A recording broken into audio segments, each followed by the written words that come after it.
I heard my salary turned into a punchline before it ever became a problem. You know how much we're paying, Scott? A woman's voice drifted through the conference room door, the kind of laugh that wants everyone else to join in.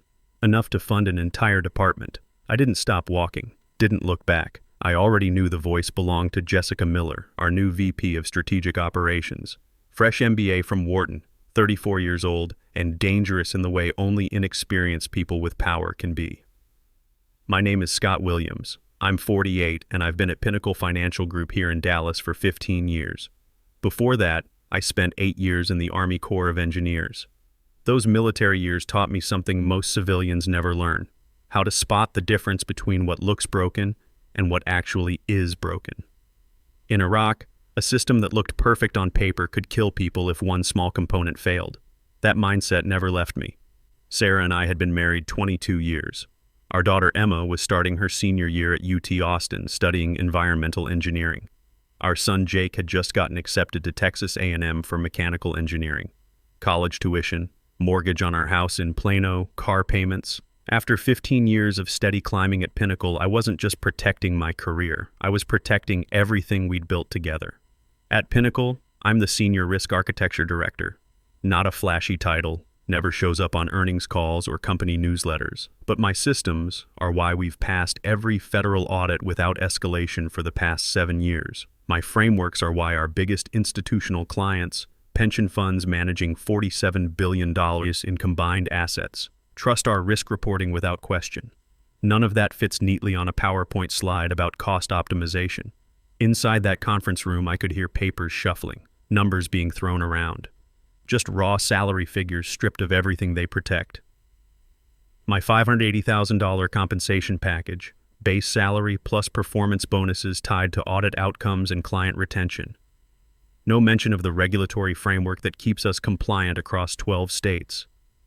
No mention of the $18 million in potential fines I'd helped us avoid just last quarter. Just a number meant to shock.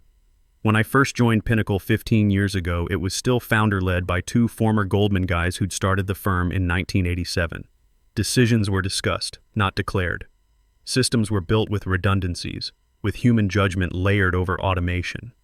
They hired me not because I could code faster than others, but because I understood how things fail quietly, how small cracks become catastrophic fractures when nobody's watching. That culture didn't survive the growth. The founders sold out to Blackstone equity partners 3 years ago for $2.8 billion.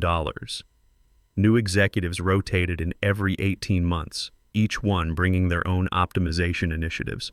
Jessica arrived 6 months ago with her efficiency charts and digital transformation roadmaps. She speaks in buzzwords that sound intelligent until you realize they're just shields against understanding what actually keeps this place running.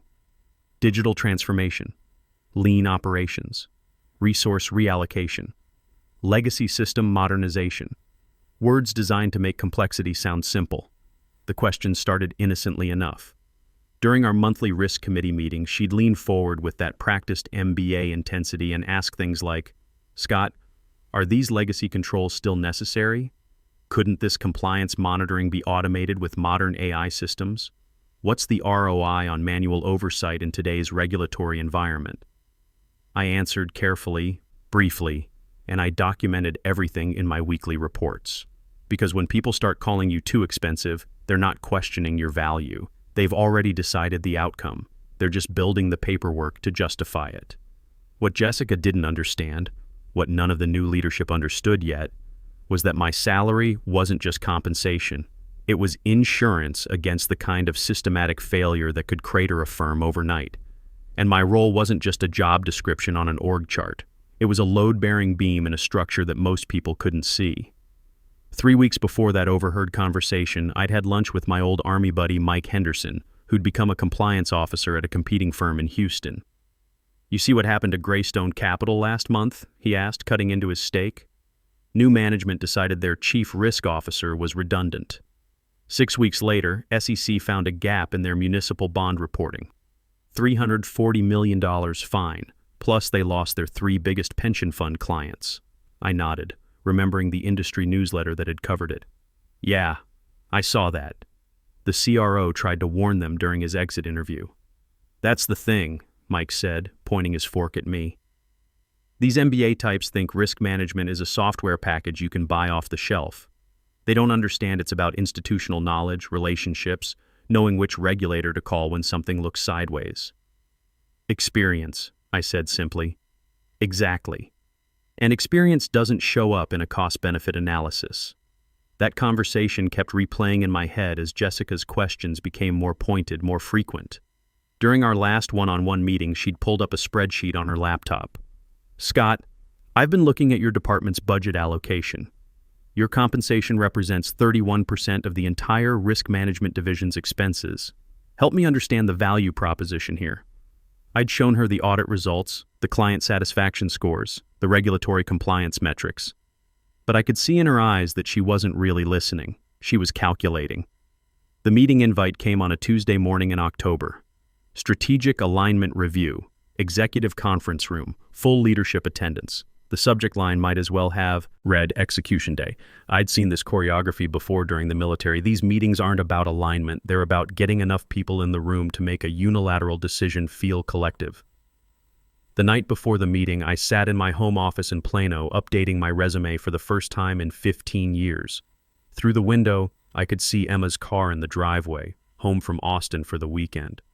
Sarah was in the kitchen, probably grading papers from her middle school math classes. I pulled out my employment contract and read through the fine print again, paying special attention to Section 12.3, Continuity Assurance Provisions, language that had been added during the private equity acquisition when the new owners realized how much institutional knowledge was concentrated in key roles. As I read, I smiled for the first time in weeks. Sometimes the best preparation is simply knowing what you're walking into. I took my usual seat in the executive conference room, same chair I'd occupied for years, same view of the 75-inch Samsung display, same quiet awareness that most of the confidence in this room rested on systems nobody could explain anymore. The room filled up quickly. Daniel Garcia, our COO, looking uncomfortable in his pressed shirt. Sarah Johnson, General Counsel, already reviewing documents on her iPad. 3 board observers from Blackstone, including the sharp-eyed woman who'd been asking pointed questions during our quarterly reviews. Jessica stood at the front, laptop connected, remote control in hand. She'd clearly rehearsed this moment. Her navy blazer was pressed, her blonde hair pulled back in what Sarah called her serious business look. She smiled the way people do when they think they've already won. "Good morning, everyone. Thank you for making time for this strategic alignment session." Her voice carried that confident tone they teach in business school presentations. As we head into Q4, it's critical that we examine our resource allocation with fresh eyes. She clicked to the first slide. Operational excellence through strategic right-sizing. Buzzword bingo, I thought. In the Army, we'd have called this death by PowerPoint. Today's discussion focuses on legacy operational structures that may no longer align with our growth trajectory. Another click. A pie chart appeared showing departmental expenses. Risk management represents 23% of our operational overhead, significantly above industry benchmarks. I felt the room's energy shift slightly. People were starting to understand where this was headed. "Now, I want to be clear," Jessica continued, her voice taking on that carefully modulated tone executives use when they're about to drop bad news. "This isn't about individual performance.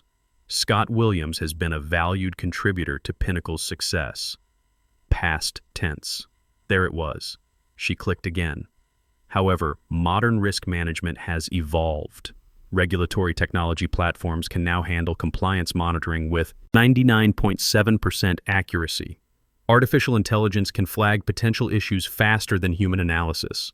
The question becomes, are we optimizing our human capital allocation? From my peripheral vision, I caught Daniel Garcia shifting in his seat.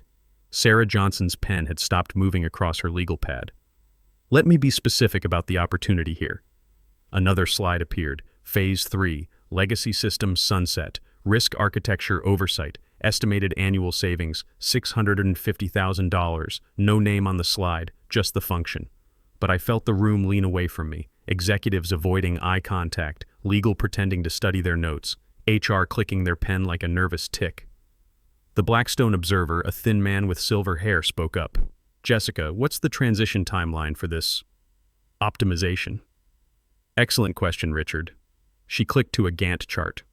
We're proposing a 90-day knowledge transfer period with full transition to automated systems by year-end. This allows us to capture institutional knowledge while moving toward a more scalable model. Knowledge transfer. That phrase always made me think of trying to download someone's brain onto a thumb drive. Sarah Johnson raised her hand slightly. Jessica, do we have legal review on the contractual implications of this restructuring? Of course, Jessica replied smoothly. HR has confirmed that all employment agreements include standard restructuring provisions. This is a business decision, not a performance issue. Standard provisions. I almost smiled. She clearly hadn't read Section 12.3 of my contract, the clause added specifically after the private equity acquisition when Blackstone's due diligence team had flagged the concentration risk in key operational roles. Any questions before we move to implementation? Jessica asked, scanning the room. I could have stayed silent, let them continue with their carefully rehearsed script. But 8 years in the military taught me that sometimes the best tactical move is the one nobody expects. I stood up slowly, reached into my briefcase, and placed a sealed envelope on the table in front of Daniel Garcia. I'd like to save everyone some time, I said calmly. The room went dead quiet. Jessica's confident expression flickered for just a moment. Scott, there's no need to be dramatic, she said, trying to regain control of her presentation. We haven't even discussed transition details yet. I removed my security badge and placed it on top of the envelope. The plastic against wood made a sharper sound than I expected in the silence. Inside that envelope is my resignation, effective immediately, I said, looking directly at Daniel. Also included is a copy of Section 12.3 of my employment agreement, which I believe your legal team will want to review carefully. Sarah Johnson had already reached for the envelope. She tore it open, scanned the first page, then flipped to the contract excerpt.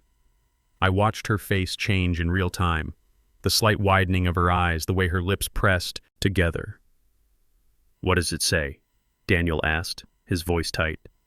Sarah looked at Jessica, then at the Blackstone observers, then back at the document. It's a continuity assurance provision. If Scott's role is terminated through restructuring without a 180-day transition period and board approval, it triggers immediate acceleration of all deferred compensation. The room was so quiet I could hear the air conditioning cycling on. Richard from Blackstone leaned forward. What kind of acceleration are we talking about? Sarah was still reading, her finger tracing lines of legal text. Performance bonuses for the past 5 years, equity adjustments indexed to firm valuation, plus... Oh, she paused, reading more carefully. Plus penalty provisions tied to client retention metrics. Jessica's face had gone pale. That wasn't in the HR summary I reviewed. Because HR doesn't review executive continuity provisions, Sarah said quietly.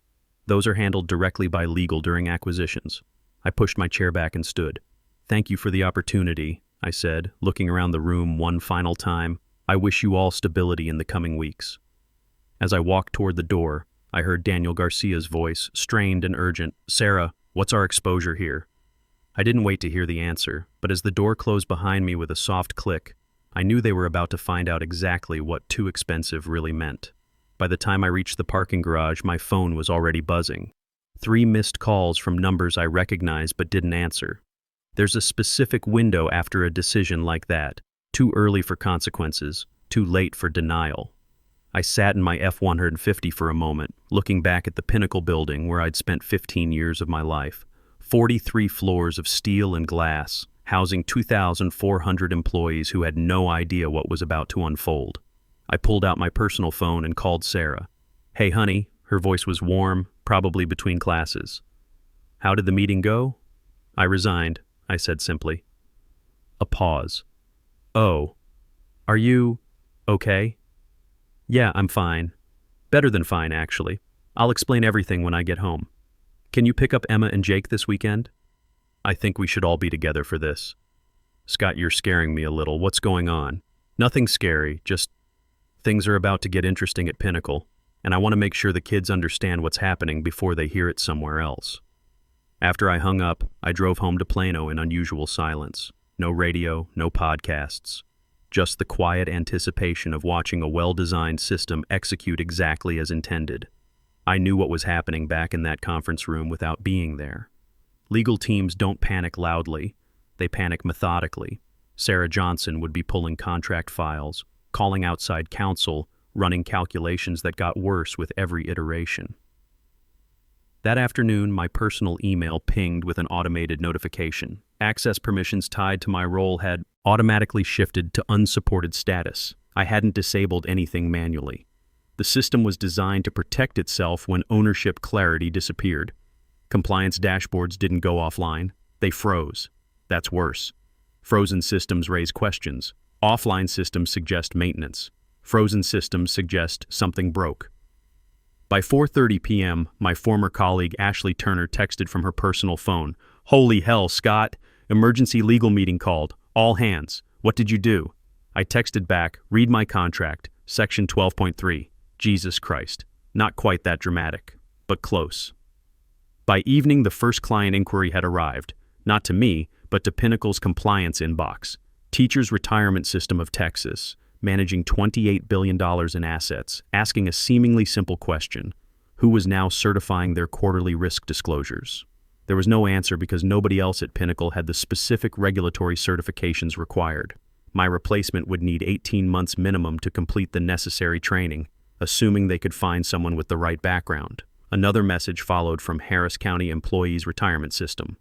Were model continuity provisions still satisfied under the new structure? Those provisions, buried in a 847-page investment management agreement, referenced my role explicitly, not my name, but the function I held and the certifications I maintained. At 9:15 p.m., my attorney, Patricia Martinez, called. "Scott, I've been reviewing your contract situation. This section 12.3 is comprehensive. I told you it was thorough when we negotiated it 3 years ago. Yes, but seeing it execute is different. Are you sure you want to proceed with full enforcement? What's the current exposure calculation? I heard papers shuffling. If triggered tomorrow, with current firm valuation metrics, approximately $47 million in direct compensation acceleration. But that's before secondary effects." Secondary effects? Client contract clauses. Several of Pinnacle's largest institutional clients have termination rights if key personnel leave without adequate transition. I'm seeing potential exposure in the hundreds of millions if this cascades. Inside Pinnacle, Jessica was likely arguing semantics with anyone who would listen. That I had resigned, that nothing had technically changed, that legal language could be interpreted flexibly. But contracts don't interpret themselves. They execute based on triggers, and the triggers were clear. The clause wasn't punitive, it was protective, written during the Blackstone acquisition when due diligence had revealed dangerous concentration of institutional knowledge in key roles. If those roles ended without proper transition protocols, automatic safeguards activated to protect both the firm and its clients. By midnight, finance had run the initial scenario. By Thursday morning, they ran it again. Each time the exposure grew as they discovered additional contractual linkages. What nobody had prepared for was the network effect. My role wasn't isolated. It was referenced directly or indirectly in continuity assurances across multiple client agreements. Those agreements had cross-default language. Disruption in one area created leverage in another, which created leverage in another. The Texas Teacher Retirement System, for example, had a specific clause allowing them to withdraw assets under management if their designated risk oversight contact was removed without 180 days notice and board approval. Their account, $4.2 billion. Harris County had similar language, triggered by changes to senior risk architecture personnel. Their exposure, $2.8 billion. When you build systems to survive stress, those same systems become unforgiving when stress is introduced artificially. Thursday afternoon, my phone rang. Daniel Garcia, calling from his personal cell. "Scott, we need to talk. I'm listening. This situation has escalated beyond our initial projections." "Has it?" A pause. "Legal is saying the exposure could hit 9 figures if clients start exercising termination clauses. That seems possible. Is there a way to walk this back? Some kind of transition arrangement that satisfies the contract terms?" I was sitting in my backyard watching Emma throw a tennis ball for our golden retriever, Max. Normal Thursday afternoon in suburbia while downtown Dallas was probably in full crisis mode. "Daniel, the contract is pretty specific. Once triggered, it resolves through execution or escalation. There's no pause button. What would resolution look like? Full execution of all acceleration clauses, plus penalties, plus whatever client churn occurs. Patricia can send you the calculations. Another long pause. An escalation? Litigation, which would freeze all client accounts pending resolution, trigger additional default clauses, and probably result in SEC involvement since it would affect public pension assets. Scott, his voice sounded tired. How did we miss this? That was the question I'd been waiting for. You didn't miss it, Daniel. You ignored it. There's a difference. After I hung up, Emma jogged over from the yard. Dad, who keeps calling? You look stressed. Work stuff, sweetheart. Nothing for you to worry about. Are we going to be okay? Financially, I mean?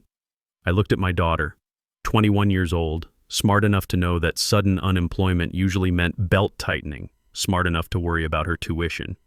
We're going to be more than okay, I said. In fact, I think this might be the best thing that's happened to our family in years. She looked puzzled, but nodded. Okay. I trust you, Dad. By Friday morning, the number had stabilized at $1.3 billion in total exposure. Not theoretical anymore. It was an overnight recalculation of Pinnacle's enterprise value. The board convened an emergency session Friday evening. I wasn't there, but I could picture it clearly. Closed blinds, catered dinner, nobody touched. The slow realization, settling over everyone like morning fog.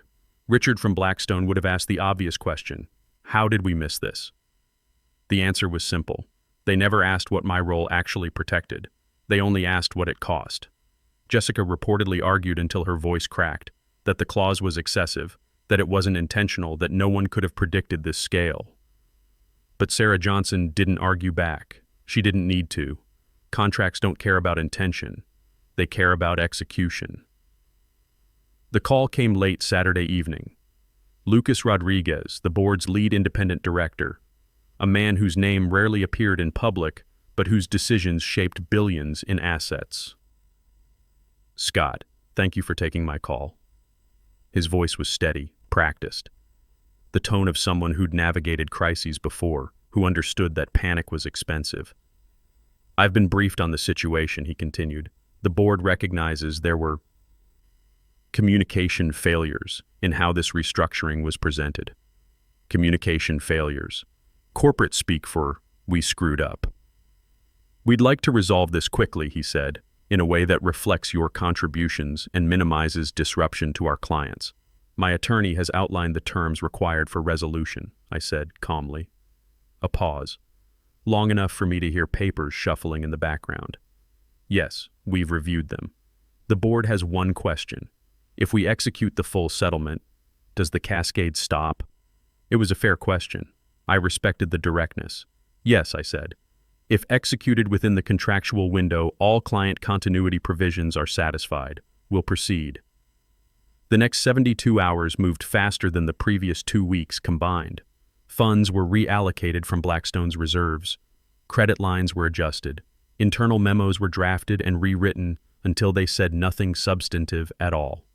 Jessica's name appeared less frequently in email distribution lists than not at all. She wasn't fired. She was repositioned to a strategic planning role without operational authority, a way to sideline without creating additional legal exposure. When the final paperwork was signed Tuesday morning, Patricia sent me a text. Executed in full. Cascade contained. Congratulations. I was sitting in my kitchen, drinking coffee and reading the Dallas Morning News sports section. Sarah had already left for school. The kids were back in Austin and College Station. Just me and Max, our golden retriever, enjoying the quiet. Victory isn't loud when it's earned this way. There's no rush, no celebration, just the quiet certainty that preparation met opportunity exactly as planned.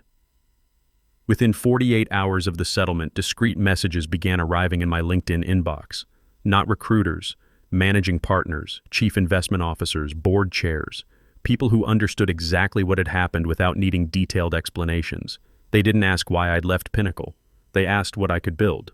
One conversation stood apart. Jordan Martinez, managing partner at Cornerstone Risk Advisors in Manhattan. We talked for 90 minutes on a Wednesday morning while I sat in my backyard office. Scott, we don't need you to rebuild what you did at Pinnacle, he said. We need you to design what no one else sees coming. The regulatory environment is changing faster than most firms can adapt. We want to be ahead of that curve, not chasing it. What kind of authority are we talking about? I asked. Senior partner, equity stake, your own team. And Scott? He paused. Your compensation package gets written by you, reviewed by our board, but not questioned by some VP who thinks experience is a line item to optimize. That was enough. 3 weeks later, Sarah and I flew to New York for the contract signing. Cornerstone's offices occupied 4 floors of a midtown building with views of Central Park. Clean lines, understated elegance, the kind of place where serious money makes serious decisions. During the signing, Jordan introduced me to their biggest client, California Public Employees Retirement System, managing $470 billion in assets. Their CIO, a sharp woman named Michelle Garcia, shook my hand firmly. We've been following your situation at Pinnacle, she said. Impressive contract work. We're looking forward to working with someone who understands that risk management isn't a software subscription. 6 months later, sitting in my new office on the 34th floor, I got a call from Ashley Turner.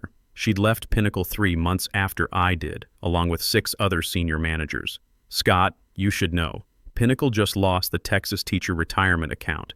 They cited concerns about continuity of risk oversight in their termination letter. I wasn't surprised. Once confidence cracks, it spreads like ice on a windshield. What's Jessica doing now? I asked. Last I heard, she's at a small firm in Atlanta, compliance consulting. Apparently she's become very thorough about reading employment contracts. We both laughed. Sometimes the best lessons are the expensive ones. That evening I called Emma at UT. She was in her final semester, already accepted to graduate school for environmental engineering. Dad, my friends keep asking about that article in the Dallas Business Journal, the one about you and Pinnacle. They want to know if you're like, rich now. We're comfortable, sweetheart. Your tuition's covered, Jake's tuition's covered. Your mom doesn't have to worry about the mortgage. That's what matters. But are you happy? I mean, really happy? I looked out my office window at the Manhattan skyline, then at the photo on my desk. Sarah, Emma, Jake, and Max in our backyard last Christmas. Yeah, I said. I'm exactly where I'm supposed to be. These days, when I walk into boardrooms, nobody asks how much I cost. They ask how much risk I can eliminate. They ask what I see coming that they don't. They ask for my opinion and then actually listen to the answer. That difference matters more than $1.3 billion ever could. Because in the end, it was never about the money. It was about being seen for who you really are, respected for what you know, and valued for what you protect. Sometimes you have to walk away from everything you've built to discover what you're actually worth. And sometimes, if you've prepared well enough, the system takes care of the rest.